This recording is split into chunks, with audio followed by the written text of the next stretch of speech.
pessoal, eu vim falar sobre um assunto, uma matéria que está rodando nas redes sociais, no site da Terra e outros sites aí, que fala assim, 8 entre 10 educadores, professores, não estão preparados para dar aulas online. Eu achei muito interessante esse tema, porque realmente é a nossa realidade. Para falar sobre isso, a gente tem que falar sobre adaptação, o novo normal na educação, que realmente é o que a gente está vivendo hoje. Esse boom causou um boom em todas as áreas das nossas vidas, inclusive na educação. Nenhuma escola estava preparada, nenhum professor estava preparado, os pais não estavam preparados para esse novo normal. E a gente teve que lidar com isso de uma hora para outra. Isso é consequência do quê? De nós usarmos a tecnologia, a internet, apenas como alguma ferramenta. A gente não usava naquele processo de construção de conhecimento. A gente usava como uma ferramenta aqui, outra coisa ali. A gente não usava nessa construção, né? Lá fora, a gente escuta muito falar sobre as metodologias ativas do ensino híbrido. Aí eu estava dando, no início do ano, palestras sobre o ensino híbrido, curso sobre as metodologias ativas, e a gente falava muito sobre isso, sobre o ensino híbrido, que aqui no Brasil a gente usa pouquíssimo ensino híbrido, né? Lá fora a gente usa todas as etapas do ensino híbrido, todas as formas do ensino híbrido. Por quê? Porque na verdade é uma forma disruptiva. E o Brasil ainda não está acostumado com essa metodologia disruptiva, de sair completamente do tradicional, trabalhar integralmente o online, trabalhar integralmente o digital. Nós não temos essa realidade. Eu sempre levantei a bandeira da tecnologia, mas realmente nós não estávamos preparados para isso. Se a gente for comparar uma sala de aula daqui a 30 anos e uma sala de cirurgia para um médico, quem é que vai se sentir mais impactado quando entrar nesses ambientes de trabalho? Obviamente que é o médico. Eu li um livro que falava sobre isso. Eu li esse livro faz tempo. 2001 eu li esse livro. Eu fui ler uma nova edição desse novo livro e eu não achei tão diferente, né? Eu digo, nossa, eu li esse livro quando eu achei interessante esse tema quando eu comecei a ler esse livro e agora eu fui ler de novo o atualizado, a nova edição, para poder ver o que era que tinha de novo. Realmente falava das metodologias ativas, mas falava tão pouquinho que eu disse, olha, nem o livro conseguiu acompanhar essa tecnologia. Falava um pouco, atualizava sobre isso, mas não falava como se deveria trabalhar as metodologias ativas, a sala de aula invertida, o ensino híbrido. E a gente sabe que a gente não consegue em todas as escolas trabalhar o ensino híbrido, porque realmente o ensino híbrido trabalha muita parte tecnológica, muita parte online. E nem toda escola, nem todo público está preparado. A gente viu isso agora, nem todas as escolas, as particulares mesmo, estavam preparadas. Os professores não estavam treinados. Tiveram que treinar os professores muito rapidamente para poder lidar com os novos formatos de aulas remotas. E, a gente trabalha aula remota, mas você vê muita insegurança, você vê muito professor ficou doente, ficou perdido, como trabalhar, como administrar, como transformar aquela aula para não ficar só aquela aula dada, só o vídeo, porque é cansativo para o aluno isso, principalmente para a educação infantil. Na educação infantil você tem que se desdobrar, fazer ele se movimentar, trabalhar com a coordenação motora ampla, trabalhar com a coordenação motora fina. É mais difícil ainda, não é impossível. Né? A gente tem que dar essas ferramentas, tem links de softwares que trabalham várias coisas pertinentes para esse estímulo da coordenação motora fina, para o estímulo da coordenação motora ampla. Tem muitos softwares gratuitos que você vai fazer quebra-cabeça, trabalhar com pinturas, trabalhar com o jogo da memória. Tem muito isso que a gente acha na internet, inclusive gratuito. E nós temos hoje muitos portais que fazem esse tipo de trabalho para a gente, que é muito interessante. E nos anos iniciais e anos finais, nós temos o Google Classroom. Né? O Google Classroom, que são as ferramentas do Google Education, é excelente. A gente pode estar trabalhando de formas inteligentes. O que é isso? É trabalhar uma forma de cada um onde eles estão, eles fazem um trabalho único. Cada um faz uma parte e no final, em conjunto, transformar em apenas um trabalho. Para trabalhar de diversas formas. Realmente é muito rico de se trabalhar. Só que nós fomos pegos de surpresa, de repente tivemos que começar a fazer esse trabalho com a tecnologia, com a parte online. Muitas escolas não conseguiram dar alguns passos, as escolas públicas estaduais não conseguiram, e é dessa forma que a gente tem que entender o que utilizar. Mas escolas que não têm acesso, que o público não tem acesso à internet, não tem acesso, a gente tem que trabalhar o que eles têm. Então, trabalha-se a sala de aula invertida. Né? Então, o que é a sala de aula invertida? Eu vou passar um conteúdo para que ele estude e no outro dia a gente tire as dúvidas, faça trabalho, faça jogos online, entendeu? Porque o que eles vão entender não vai ser aquela coisa maçante, cansativa de estudar só conteúdo. Eles vão ter visto através de leituras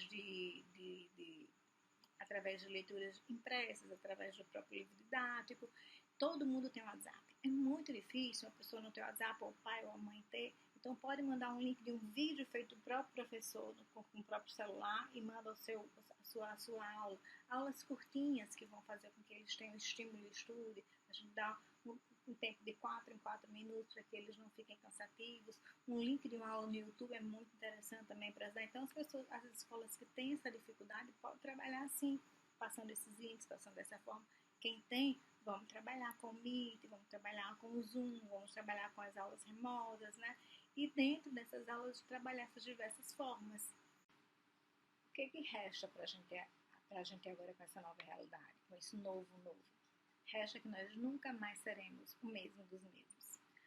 Na verdade, a gente já cansou. Nós sempre fomos os mesmos. A gente trabalhava sempre as mesmas coisas, modificava dentro das mesmas coisas. Não tinha muita mudança. Depois dessa realidade, a gente nunca mais vai ser isso, né? E temos que ter um certo cuidado. Qual é o cuidado máximo que a gente tem que ter? Quando tudo for voltando a normal, nunca mais vai ser, né? Quando a gente for voltando a ter aulas presenciais, a gente tem que ter muito cuidado para que tudo isso que a gente recebeu, a gente não jogue, a gente não desperdice, a gente continue usando de outras formas, que a gente continue colocando dentro da sala de aula como ferramenta de aprendizagem, não apenas como alguma coisa executável, entendeu? A gente tem que trabalhar para poder a gente crescer e interagir, para que seja uma coisa que os alunos, para que sirva para os alunos ficarem cada vez mais autônomos do aprendizado deles. Então, de que forma? Então, a gente tem que ter alguns cuidados. Quais cuidados nós devemos ter? Com isso, a gente deve ter alguns cuidados que são ser transformador, para tornar o aluno autônomo da sua aprendizagem. Tem que permanecer assim. As ferramentas que conhecemos, os ambientes que aprendemos, não serem guardados na gaveta para a gente não mais usar, né? E a gente tem que continuar a se atualizar das mais diversas formas, dos mais diversas possíveis aulas remotas. Como, por exemplo, fazendo mini documentários com produções de vídeo. É muito interessante fazer essas atividades de produção. Eles vão produzir, eles vão pegar o material, eles vão entender o que eles vão colocar nos vídeos, eles vão ver o que é mais importante e eles vão produzir esses vídeos. Resenhas em ambientes inteligentes, resenhas de filmes, de livros, de reportagens, de documentários. Como assim a gente vai fazer como é que faz com um ambiente inteligente? A gente faz um arquivo único, onde cada aluno vai colocar a sua contribuição, a sua resenha ali. Coloca a resenha dele, coloca o nome no final, coloca a resenha dele, coloca o nome no final. No final a gente vai ter um trabalho só construído por todos, de forma inteligente. Eles podem também fazer uma filmagem do resumo da resenha que eles fizeram, gravações. É muito rico, gente. Eles vão estar construindo de diversas formas. Porque algum aluno, ele tem um potencial para filmar, para falar, então a gravação fica muito rica. Alguns têm a facilidade em escrever, então o trabalho escrito vai ficar muito rico. Então a gente vai, em cada trabalho a gente faz de uma vertente diferente, a gente faz de uma forma diferente. Porque eles vão se encaixando onde eles mais se equilibram, onde a inteligência deles, onde o tipo de inteligência deles se encaixa mais, porque é claro que tem pessoas que têm mais desenvoltura em uma área e outras que têm mais desenvoltura em outra, outras mais em escrever, outra mais em interpretar, em falar, e assim vai. Por isso que a gente tem que trabalhar de todas essas formas, para no final a gente pegar o que for de melhor de cada um deles. Então, pesquisas de curiosidades com apresentações divertidas. Então, eles vão pesquisar o que tiver de mais de curiosidades no mundo e vão fazer apresentações bem divertidas sobre essas curiosidades, gravação sobre isso, dissertação sobre isso, produções fotográficas, produções recicláveis, criações de memes e histórias em quadrinhos, produções de desenhos, produção de histórias coletivas em ambiente inteligente. O que é produção coletiva? Cada um começa uma história. A professora começa um tema e aí vai número 1, número 2, número 3. Cada um vai escrever 5 linhas, escrever um parágrafo para continuar aquela história. No final a gente vai ter uma história onde cada um se olhar fazendo sua parte em um arquivo único. Isso se chama ambientes inteligentes de trabalho, que hoje a gente tem. Né? Hoje a gente pode fazer assim. Seja um repórter e fazer uma entrevista com qualquer pessoa em casa, ou fazendo a sua própria entrevista, simulando que é outro personagem. É muito. A gente tem inúmeros exemplos de como a gente pode trabalhar nessa forma, de forma remota. Já um repórter deu um furo de reportagem, de reportagens atuais, também aplicando vídeo. Então eles vão se passar por repórter, vão pegar alguns assuntos atuais que estão rodando na internet, televisão, etc., em qualquer lugar, e eles vão pegar essa reportagem e vai passar para a gente, cada um fazendo isso online da sua casa. Vai trabalhar brincando de amarelinho para os menores, com dança com os menores. A gente pode trabalhar também com formulários para testes aplicativos, né, para os testes avaliativos, esses formulários. Por quê? Porque a gente tem que continuar avaliando. Só que dentro da metodologia ativa, a gente não deixa muito espaçado essas avaliações. A gente vai fazendo a cada conteúdo, a gente vai avaliando, a cada 1, 2 vai fazendo avaliações. A gente pode fazer de diversas formas. Pode marcar um horário onde cada um vai fazer em casa, sozinho e pronto. Daí ele vai ter 1 hora para fazer, com 1 hora o sistema fecha, ele não faz mais. Pode fazer online, todo mundo junto, professores, pronto, vocês vão começar agora. O professor libera e cada um vai e responde. Se for só objetivo, no mesmo momento eles têm acesso de quantas questões eles acertaram e quais eles erraram. Se for subjetivo, o professor corrige, depois libera para eles esse feedback da resposta dos formulários, né? E é interessante que seja, por quê? Porque as crianças, todos eles vão passar por Enem, né? E no futuro eles vão estar lidando com esse tipo de avaliação. Então nós temos que continuar fazendo essas avaliações, mas elas menos espaçadas. Elas têm mais facilidade em fazer, se eles vão ter um melhor resultado, se forem feitas mais avaliações a cada conclusão de um conteúdo, para poder entender quais foram as falhas, as necessidades dentro daquela realidade, daquele conteúdo que eles estudaram.